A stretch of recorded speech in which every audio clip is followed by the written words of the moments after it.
في ثواني ممكن تعمل تصميم يتحول لقطعة بصرية تخطف العين. البانر ده مش معمول بإيد محترف، اتعمل بضغطة زر واحدة. مش بس كده، أفكار جاهزة، جودة عالية ونتائج مختلفة تماماً. ولو دايماً بتخسر جودة التصميم بعد التصدير، النهاردة هتعرف الحل الحقيقي. استنى للنهاية، لأن اللي جاي هيفرق معاك جداً. سلامي وتحياتي ليكم جميعاً، معاكم أبو حمزة، ويلا نبدأ.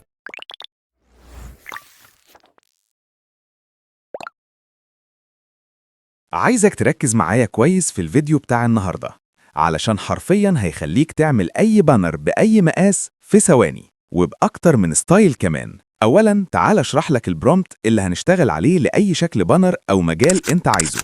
ما تنساش تسيب لي تعليق أسفل الفيديو علشان أبعت لك البرومبت. كل اللي هتعمله إنك هتغير بس البيانات اللي هقولك عليها في البرومبت. هنا هتكتب المقاس بتاع البانر اللي محتاجه، واللي تحتها دي على طول هتكتب مجال البانر اللي محتاجه، مثال مطعم، ملابس، عقارات أو غيره. تالت حاجة، هنا هتكتب العنوان الرئيسي بتاع البانر. رابع حاجة، الوصف اللي هتكتبه، مثال زي اللي كاتبه قدامكم. خامس حاجة، الشعار. لو في شعار معاك هترفعه مع البرومبت، لو مفيش هتسيب السطر ده وهو هيعمل لك شعار مناسب. سادس حاجة، لو عايز تضيف رقم تليفون هتكتبه هنا. آخر حاجة، هتأكد على المقاس تاني علشان يطلع النتيجة بالظبط. يلا نطبق عملي مع بعض. هكتب هنا المجال اللي عايزه، تصميم بانر لمطعم أسماك ومأكولات بحرية.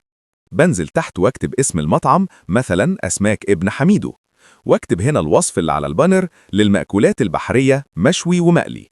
بسيب رقم التليفون زي ما هو وبس كده، مش هغير حاجة تانية. باخد البرومبت كوبي وبروح على موقع arena.ai وبحط البرومبت هنا واسيبه شوية لحد ما يحمل النتائج. وفي نفس الوقت هشتغل على موقع فلو بيطلع نتائج ممتازة. هسيب لكم روابط المواقع اللي استخدمتها في الوصف أسفل الفيديو. بضغط على مشروع جديد واختار موديل نانو بنانا 2 واضيف البرومبت هنا وانتظر شوية لحد ما تطلع النتائج. دي أول نتيجة معايا بصراحة، من حيث الألوان والتناسق والكتابة والصور ممتاز. وكمان عمل شعار تحفة من غير برامج ولا فوتوشوب ولا غيره، في ثواني بيكون معاك أحلى تصميم. بصوا كده على النتيجة التانية على موقع فلو، فوق الممتاز.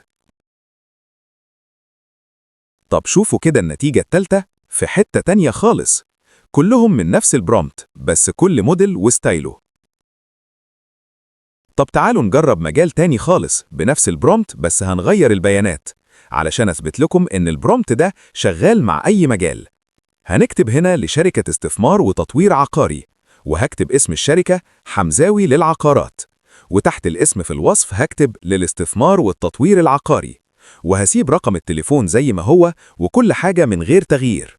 بنسخ البرومبت واضيفه على الموقع وانتظر شوية النتائج.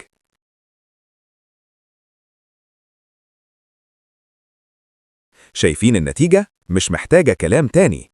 شايفين الخيال العالي ده؟ دي حاجة ولا في الأحلام، وكله ده ببرومبت واحد بس. طب تعالوا نجرب ستايل تاني كمان ونشوف النتيجة. هنعمل حاجة فاشن وملابس، هنغير بس البيانات زي اللي قبله، وبننسخ البرومبت واضيفه على الموقع وانتظر شوية النتائج. شايفين النتيجة؟ ترتيب وتنظيم وألوان وصور وكلام في دقايق بس. يا جماعة، الحاجات دي كنا بنقعد نصمم فيها بالساعات وما كانتش بتطلع بنفس النتيجة، دلوقتي بقت في ثواني. طيب لو عايز تشتغل على ألوان محددة للبانر، ساعتها هتضيف الألوان بتاعتك هنا في البرومبت. واحد منكم يسألني سؤال مهم جدا، هو إن نتائج الذكاء الاصطناعي بتكون بجودة ضعيفة وما تنفعش للمقاسات الكبيرة؟ هرد عليه وأقول كلامك صحيح، وهنشوف مع بعض دلوقتي بالدليل. هنفتح نفس المقاس على الفوتوشوب ونشوف. شايفين الجودة؟ ضعيفة جدا وما تنفعش للطباعة. بس أنا مش هسيبك كده، معايا الحل. الأول هحمل الشكل اللي شايفه مناسب، بعدين هفتح تطبيق أبسكيل وهو تطبيق مجاني بيحسن جودة الصور. هسيب لكم رابط تحميل التطبيق في الوصف. وده حجم التكبير للصورة لحد 5 أضعاف.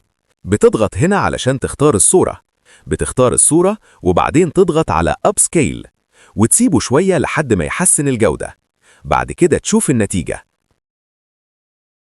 هتلاقي الصورة اتحفظت جنب القديمة. شايفين الفرق بعد التحسين؟ مش محتاج كلام.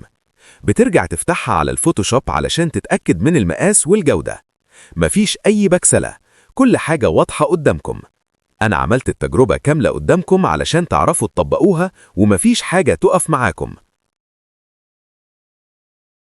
أتمنى في نهاية الدرس تكونوا استفدتوا.